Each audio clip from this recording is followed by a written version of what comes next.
Assalamu alaikum and welcome to Heart of Guidance. Imagine this. You're a professional singer. You get a call for a wedding gig. The pay? Double your usual rate. The location? A beautiful mansion you've never seen before. Everything seems perfect until you notice something's wrong. The guests don't blink. The food on the plates never gets eaten. And when you look closely at their feet, some of them are backwards. What would you do?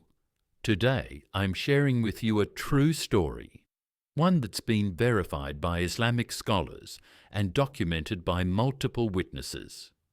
A story about a woman who was hired to perform at a wedding. A Jinn wedding. This is not fiction. This is not a movie. This happened. And by the end of this video, you'll understand why the unseen world is closer than you think. The unusual phone call. Our story takes place in Pakistan, though similar incidents have been reported across the Muslim world, Egypt, Morocco, Saudi Arabia, and elsewhere. There was a woman, let's call her Fatima, who was well known in her city as a wedding singer. She would perform at ladies' gatherings, singing traditional songs at Mehndi nights and weddings. It was her profession, how she supported her family. One evening, her phone rang. The voice on the other end was elegant, polite, but somehow different. Assalamu alaikum. We would like to hire you for a wedding. Are you available tomorrow evening? Fatima checked her calendar.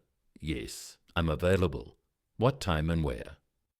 We'll send a car to pick you up at 7 p.m. Don't worry about the location. The driver will bring you directly. And sister will pay you double your usual rate. Double? Fatima was surprised, but pleased. These must be wealthy people, she thought. Jazakallahu khairan. I'll be ready. One more thing, the voice added. Please, when you arrive, don't ask too many questions. Just perform your songs and everything will be fine. That request was strange, but Fatima needed the money, she agreed. The mysterious journey. The next evening, exactly at 7 p.m., a black car pulled up outside Fatima's house. The driver was silent, didn't greet her, didn't make small talk. Just opened the door and waited. As they drove, Fatima noticed they were heading out of the city, toward an area she didn't recognize. The roads became narrower, the streetlights became fewer. Houses disappeared, replaced by open fields and old trees.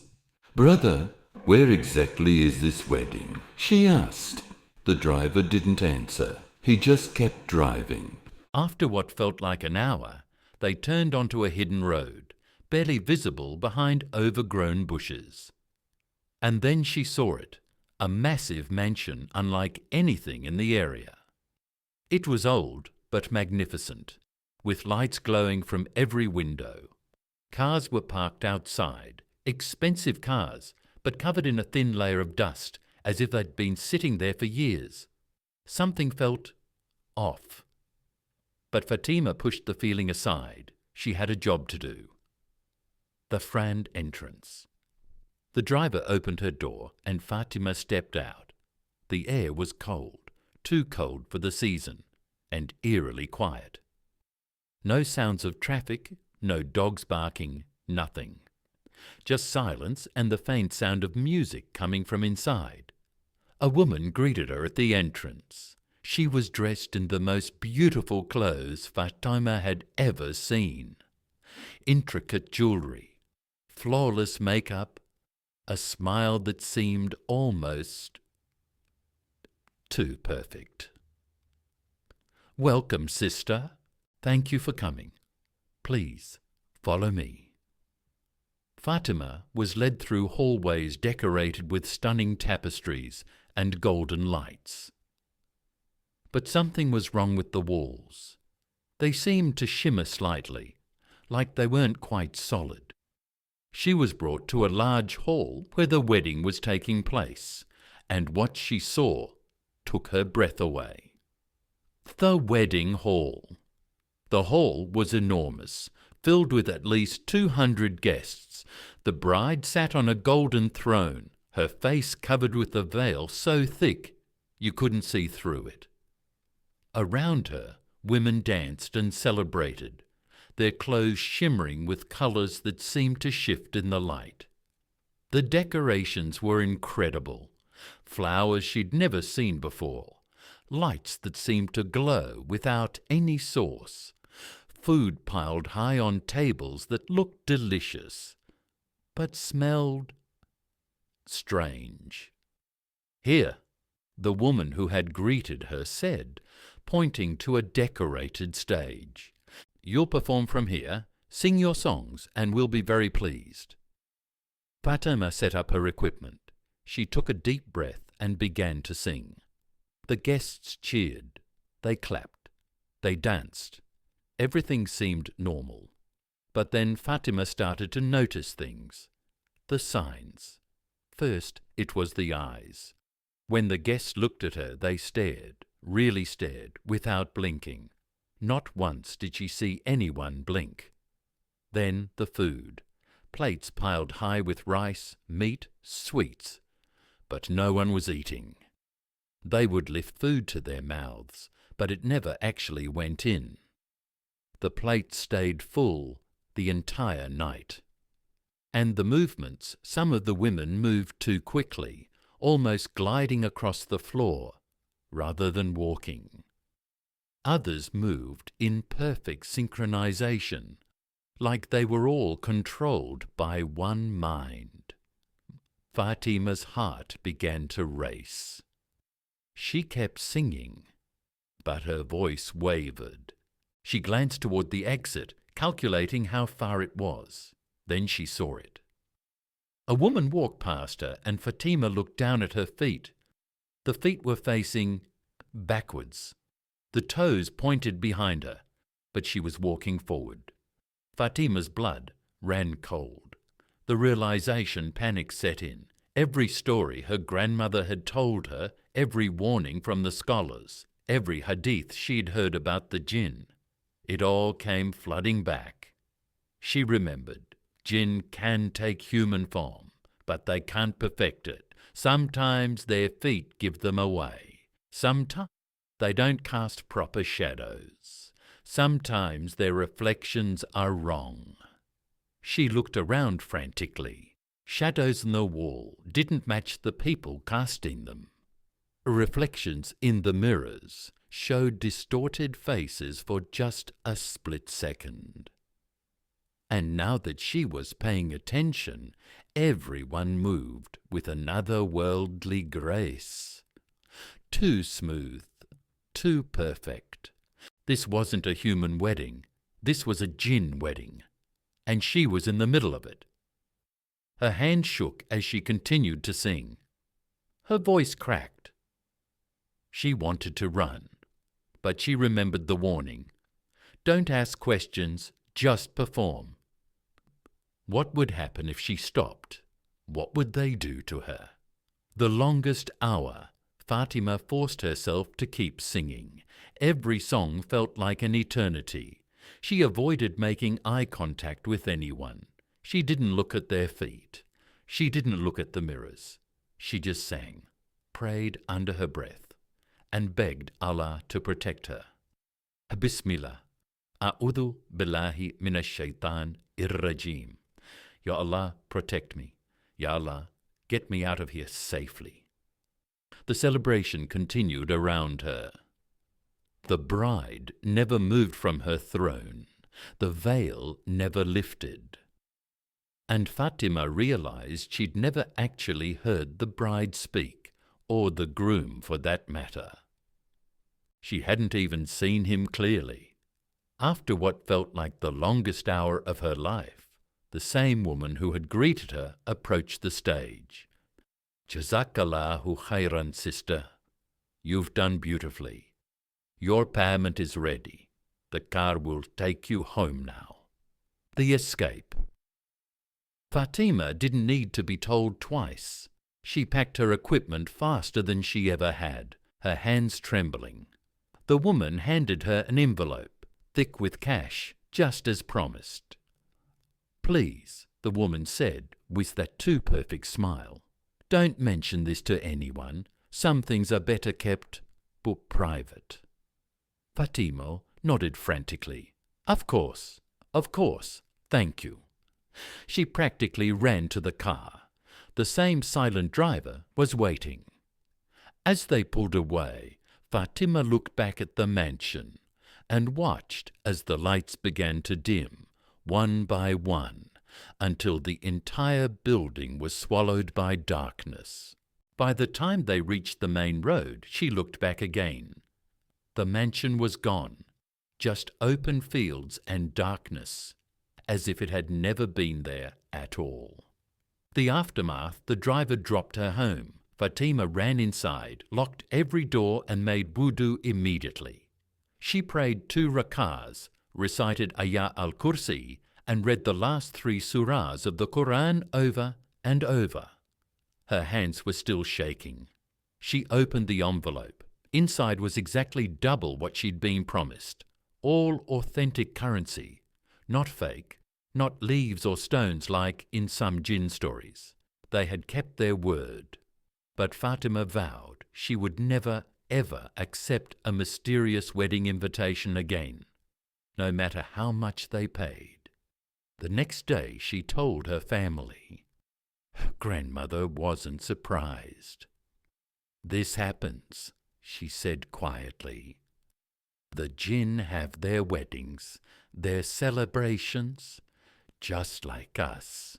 Sometimes they hire humans, singers, dancers, even caterers. Usually they pay well and let you go safely, if you follow their rules." "But what if I hadn't?" Fatima asked. "What if I'd refused to sing or tried to run?" Her grandmother's face darkened. "Then you wouldn't be sitting here telling me this story." The Islamic perspective, brothers and sisters, stories like this are not uncommon in the Muslim world. Scholars have documented dozens of similar incidents, and they all point to one reality. The Jinn live among us in a parallel world that sometimes intersects with ours. The Prophet Muhammad, peace be upon him, said, "The Jinn are of 3 types. A type that has wings and flies through the air, a type that looks like snakes and dogs, and a type that moves about and resides in places." At-Tabarani. They have societies just like ours. They marry, they have children, they celebrate, and yes, sometimes they interact with humans. Most Jinn encounters are not harmful, as long as you respect boundaries and protect yourself spiritually. But the danger is real when people are spiritually unprotected, when they've abandoned prayer, when they don't recite their adhkar. The signs of Jinn presence. How can you tell if you're dealing with Jinn? Here are the signs our scholars warn about. 1. Physical anomalies. Feet backwards, no blinking, strange shadows, wrong reflections. 2. Unusual locations. Abandoned places, isolated mansions, areas that appear and disappear. 2 perfect appearances. Supernatural beauty, voices that sound slightly off, movements that are too graceful. 4. Atmospheric changes, sudden cold, strange smells, electrical disturbances, animals acting strangely. Time distortions, hours feeling like minutes, or minutes feeling like hours 6.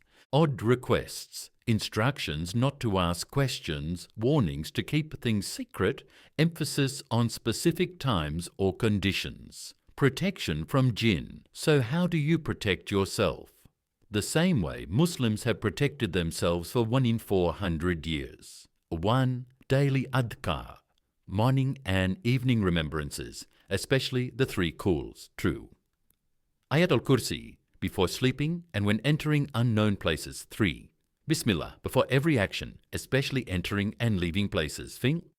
Wudu, stay in a state of purity as much as possible. 5. Quran recitation, especially Surah Al-Baqarah in your home. 6. Prayer on time. The 5 daily prayers create a shield of light around you. 7. Avoid suspicious places, abandoned buildings, places of sin, isolated areas at odd times. 8. Trust your instincts. If something feels wrong, it probably is. Leave immediately.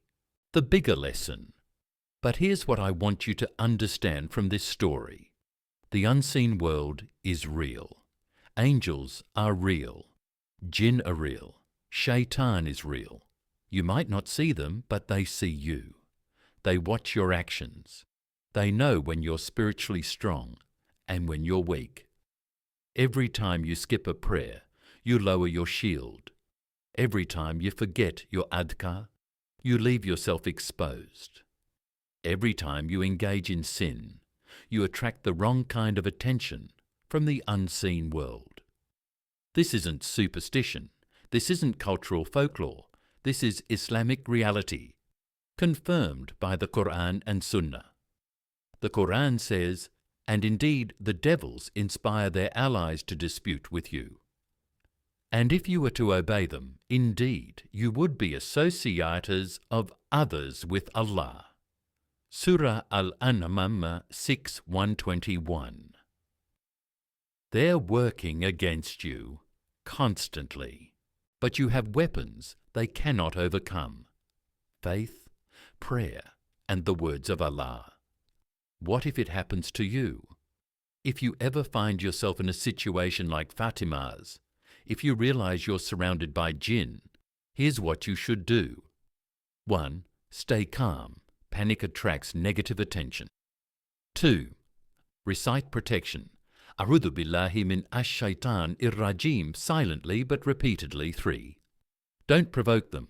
Don't challenge them, insult them, or try to expose them. Complete your task if asked. Finish what you were hired to do.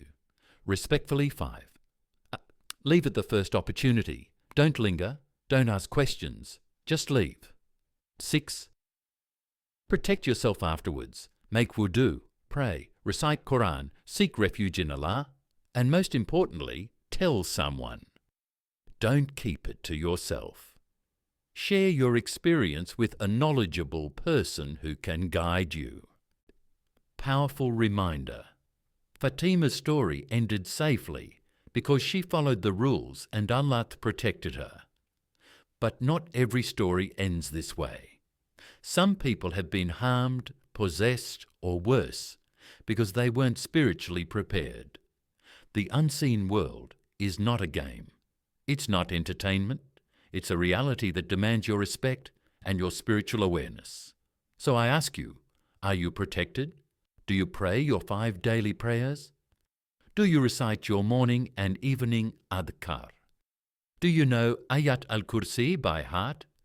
Have you made Quran a part of your daily life? If the answer is no, then start today, right now. Because you never know when you might need that protection. The jinn are watching, the angels are watching, and Allah is watching. Which side are you on? Final dua, may Allah protect us all from the evil of the jinn and mankind. May He surround us with His angels and make us firm upon His remembrance. May He guide us in our homes, on our journeys, in our sleep, and in our waking. Ameen. If this story gave you chills, share it with someone who needs to hear it. Like, subscribe, and turn on notifications because we have more true stories from the unseen world coming soon. And remember, stay in wudu, recite your adhkar, never leave home without Bismillah, and always seek refuge in Allah. Jazak Allahu khairan for watching Heart of Guidance. Until next time, Assalamu alaikum wa rahmatullahi wa barakatuh. And whoever turns away from my remembrance, indeed, he will have a depressed life. Quran 20 exceed on 24. Protection checklist. Pray all 5 daily prayers, morning and evening. Adhikar, Ayat al-Kursi before sleep. Recite Surah Al-Baqarah at home. Always say Bismillah.